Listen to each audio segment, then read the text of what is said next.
Hey, what's up guys, it's Darius, and if you want the best of the best, no matter the price, two smartphones you might consider is the Oneplus 8 Pro and the Samsung Galaxy S20 Ultra. I've had both for about 3 months now, and in this video I'll tell you which is right for you. Design is very subjective. I personally think the Oneplus looks much better, has a cleaner design, and especially the colors it comes in are very nice. It also has this matte frosted glass on the back, which doesn't attract as many smudges or fingerprints as the glass on the S20 Ultra.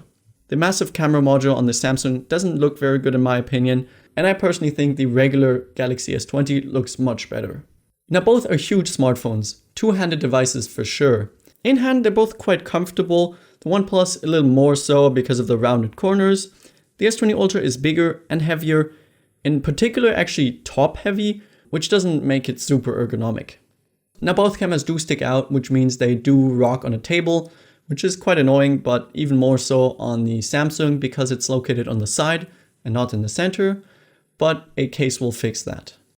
In the 3 months they've actually held up very nicely. There are a few scratches, but nothing major, no cracks or anything like that. You have Gorilla Glass 5 on the OnePlus versus Gorilla Glass 6 on the Samsung, but I don't think it makes a huge difference.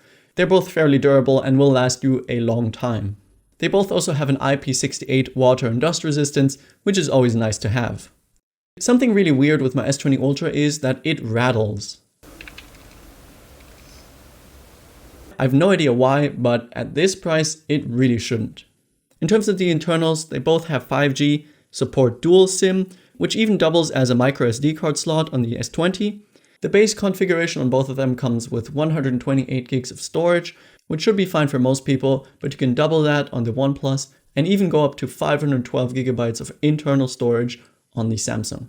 There's no headphone jack on either of the two, and something I wanted to point out is this notification slider that I love on the OnePlus. It enables you to switch between silent, vibration, and ringing, and I think every smartphone should have this. For unlocking, there's an in-display fingerprint scanner on both of them, an optical one on the OnePlus versus an ultrasonic one on the Samsung. They both are decently fast, but on the OnePlus you first have to wake the device, which slows it down a little. To my surprise, the OnePlus's was a little more reliable though. There's also support for face unlock on both of them, but it only uses the front-facing camera, which means it's not as secure as something like Face ID. Both feature very impressive bright AMOLED panels. The one on the S20 is marginally bigger. Both are Quad HD, support HDR10, and have a 120Hz refresh rate. The main difference is though that on the Samsung, in order to enable that high refresh rate, you have to step down to 1080p, while on the OnePlus, it even works in Quad HD. I'll be honest, in day-to-day usage, you don't really notice the difference between 1080p and Quad HD, but again, for these prices, you shouldn't really have to make any sacrifices. As you may have noticed, there's a hole punch cutout on both of them. The one on the S20 looks more symmetrical, but on the OnePlus it doesn't get in the way as much when you're watching videos, for example. In terms of the actual display quality, Samsung is always the one to beat, and I think this year OnePlus may have actually done it. I don't know what it is, but the display on the OnePlus is just a little nicer. Now don't get me wrong, both are amazing, but the OnePlus just has that slight edge. Actually, literally because it has the curved edges, which I'm not a huge fan of, and I much prefer the flat display on the S20 Ultra. In terms of speakers, they both have stereo sound and sound really good. You will be happy with either of the two. In terms of performance, both are obviously top of the line and can handle everything you throw at them. In this speed test by PhoneBuff, the Samsung actually beat the OnePlus because it has more RAM in the base configuration. In my case, however, the S20 Ultra comes with the Exynos chip because I have the international model, so it doesn't get the more powerful Snapdragon chip, which is also found on the OnePlus. I'd say the OnePlus has the slight edge in terms of performance when compared to the Exynos model.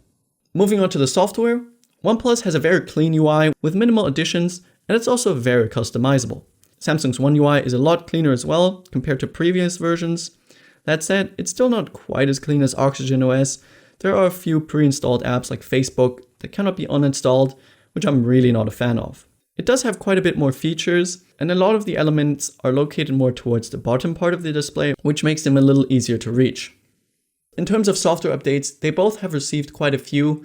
This year, Samsung is incredibly fast and reliable when it comes to software updates, beating out the Pixel in some cases. A few weeks ago, it already got the July security update.